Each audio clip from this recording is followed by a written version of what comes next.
This is my most heard problem from founders. How to get started.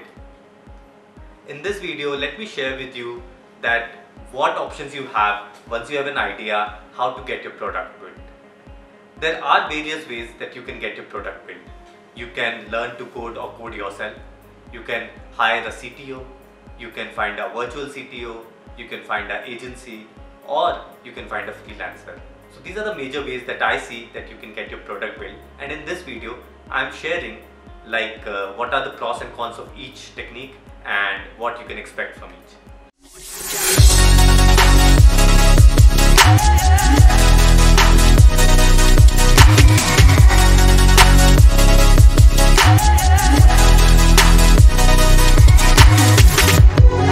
So first of all, starting with learning how to code.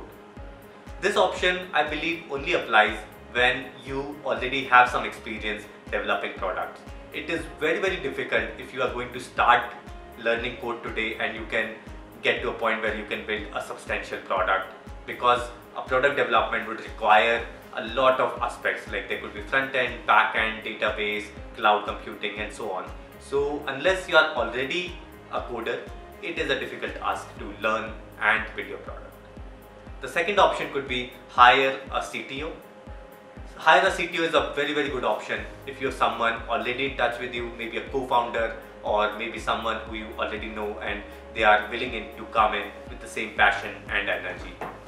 It may be a difficult option if you don't know anyone and you're going to the market to find someone, because good people are hard to find, and right away relying on someone who you have not met in the past as being the CTO of your company is a difficult task.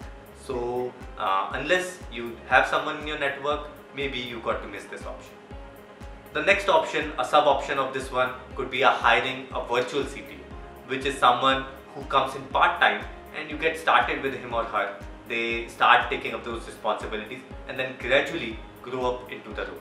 This is a very good option.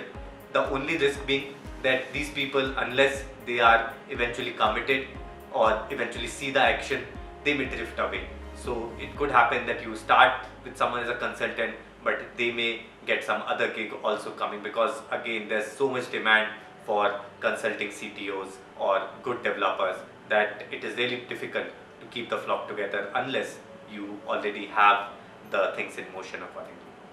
The next option that you could try is hiring an agency, for which you just have to learn the ways how to make sure that your expectations are right, how to assess right agency, how to make the right choices, and if you are able to get the right team, I think the agency can get most of the work done for you.